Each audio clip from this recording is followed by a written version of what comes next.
أفتؤمنون ببعض الكتاب وتكفرون ببعض فما جزاء من يفعل ذلك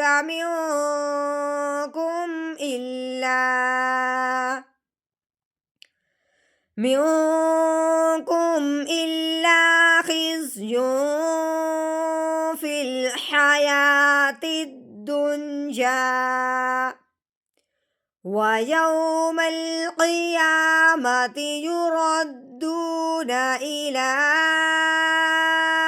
أشد العذاب